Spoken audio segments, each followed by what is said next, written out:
This is a video about social anxiety and how the 3 P's can help you cope. In the next few minutes, you will discover how the 3 P's can help you cope with your social anxiety. Social anxiety is the largest classification of those suffering from any anxiety. Social means you're going to get involved with people. Severity of anxiety varies. It can kick in with any people involvement. It might be a one-on-one conversation with somebody. It could be a small group like a breakfast get-together. Which reminds me of a joke I heard the other day. A son came home from school and he says to his dad, "Your attendance is requested at a small get-together we are having down at the school." And the dad says, "Well, what's this about? How many people are going to be there?" He says, son says, "Well, you, me, and the principal." So that would be a small get-together. Large audience, like a PTA meeting where you have to give a speech or something. It can mean just appearing in public, like going down the street. Some people have problems leaving their home. All the above can cause social anxiety in varying degrees. Some people have a difficult time in managing their social anxieties and fears. In addition, a person's self-esteem and confidence may also suffer. Here's a list of techniques you can use to help manage your social anxiety. Whenever it comes to dealing with your social anxieties, the 3 P's help. Practice, patience, and persistence are the name of the game. We'll talk about persistence first. If you don't get the desired results, like show up at the first time around and then keep trying until you get the results. Remember to try again. A good example is Colonel Sanders spent 2 years on the road with his little frying pan frying chicken to sell his recipes. He actually he ate on the road. He ate the chicken that he fried as a demo. His recipe was rejected 1,009 times before anyone accepted it. But he did not quit after 1,008 rejections. He kept going until he sold his recipe. And of course, the rest is history. Walt Disney was turned down 302 times before finally getting financing for his dream of creating Walt Disney World. That's a lot of banks to go to for financing and have somebody tell you, "Nah, that ain't gonna work." Patience. Remember, take one day at a time. Time is on your side. Just a little each day produces giant results. Stay the course. Woody Allen says, 80% of success is showing up. Now, in my own family, I have a good example of that.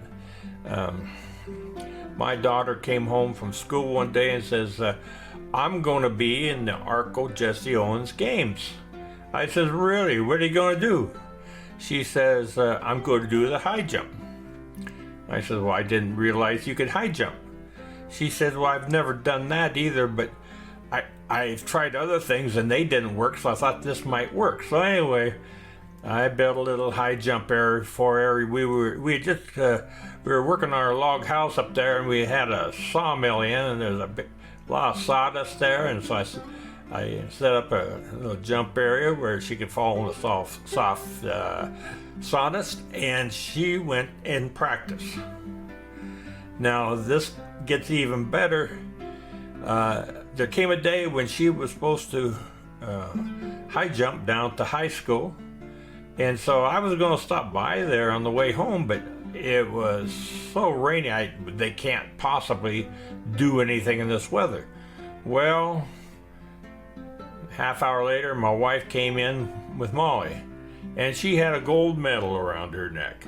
I said, "Wow, that's great. How high did you jump?" She said, "Well, I was the only one that showed up to the high jump, and they didn't want to set up all the equipment, so they just gave me the gold medal."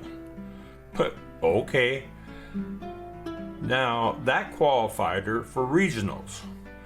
So my wife took her down while she was grocery shopping down in the town nearby, and when she returns, there's Molly standing outside the stadium, and she got this medal around her neck. It happened to be a bronze medal. And so again, we asked her how it went, and she said, "Well, only 3 people showed up."